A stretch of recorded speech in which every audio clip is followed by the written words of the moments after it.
मध्ये आम्ही रविवार दिनांक 2 फेब्रुवारी 2025 या दिवशी संध्याकाळी 3 वाजता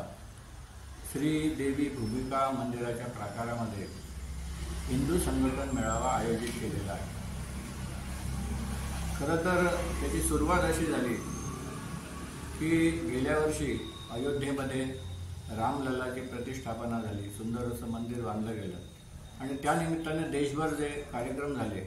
तसेच कार्यक्रम आपल्या गोव्यामध्ये झाले, कोरगावमध्येही झाले आणि कोरगावातल्या प्रत्येक वाड्यामध्ये सुंदर अशा प्रकारचे कार्यक्रम झाले।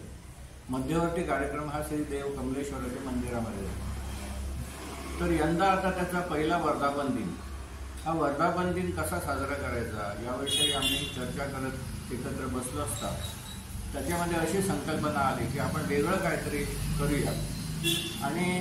त्याच्यामध्ये असं ठरलं की कोरगावमध्ये साधारण 7 ते 8 विविध संप्रदायांचे गुरुबंधू आणि शिष्यगण राहतात आणि ते आपापले कार्यक्रम हे स्वतंत्रपणे करत असतात। जसे दत्त पद्मनाभ संप्रदाय पीठ आहे ते आपले कार्यक्रम करतात, देवी कलावती आई आहे त्यांचे शिष्यगण ते कार्यक्रम करतात, सप्ताह करतात, शिबिरं घेतात। त्याच्यानंतर नरेंद्राचार्य स्वामी महाराज त्यांचे भक्तगण करतात, असे अनेक संप्रदायांचे शिष्यवर्ग या ठिकाणी वेगवेगळे कार्यक्रम करत असतात, सप्ताह घेतात, शिबिरं घेतात। तर या सगळ्यांना आपण एकत्र आणू शकतो का अशा प्रकारचा विचार झाला आणि आम्ही त्यातले जे प्रमुख होते त्या प्रमुखांना एकत्र बोलवलं, त्यांच्यासमोर ही कल्पना मांडली, त्यांना ही कल्पना अतिशय आवडली आणि त्याने ठरवलं की आपण हे सगळेजण मिळून हिंदू म्हणून कधीतरी एकत्र येऊया आणि अतिशय सुंदर अशा प्रकारचा एक मेळावा घेऊया। आणि त्याप्रमाणे मग थोडी व्यापक एक बैठक झाली आणि त्या बैठकीमध्ये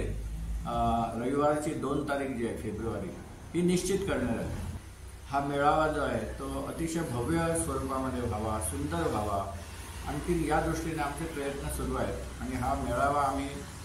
परत एकदा सांगतो की रविवार 2 फेब्रुवारी 2025 या दिवशी संध्याकाळी 3 वाजता आम्ही तो भूमिका देवीच्या प्राकारामध्ये आयोजित केला आहे। आणि प्रवचनकार हे संगमेश्वरचे आहेत, रत्नागिरी जवळच्या संगमेश्वरचे श्रीनिवास पेंडसे ते प्रमुख मार्गदर्शक म्हणून त्या दिवशी उपस्थित राहणार आहेत। त्याशिवाय या कार्यक्रमाच्या आमच्या मेळाव्याच्या अध्यक्षस्थानी विश्व हिंदू परिषदेचे महामंत्री आदरणीय श्री मोहनजी आमशेकर हे उपस्थित राहणार आहेत। त्याचबरोबर आम्ही सगळे जे संप्रदाय आहेत त्यांचे कोरगावचे जे प्रमुख आहेत त्यांना आम्ही आदराने व्यासपीठावर त्या दिवशी निमंत्रित केलेला आहे आणि सगळ्यांना समावेश करणारा अशा पद्धतीचा एक मेळावा ज्याच्यामध्ये सगळे म्हणजे संप्रदायांचे तर ते असतीलच, त्याशिवाय कोरगावमधले सगळे नागरिक, तरुण मंडळी, महिला मंडळे जी कोरगावमध्ये आहेत त्यांनाही आम्ही निमंत्रित केलं आहे। त्यामुळे ही सगळी महिला मंडळं, त्यांची कार्यकर्ते, महिला सगळ्या त्या निमित्ताने एकत्र जमतील, पुरुष मंडळी एकत्र येतील, आणखी तरुण मंडळी जी आहे तीही एकत्र येतील आणि अशा सगळ्यांचा असा एक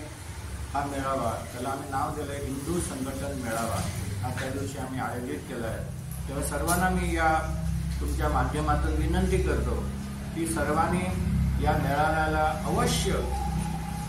घरातल्या सगळ्या आपल्या जे कुटुंबीय आहेत ते मित्रपरिवार आहेत त्या सगळ्यांना घेऊन या मेळाव्याला जरूर यावं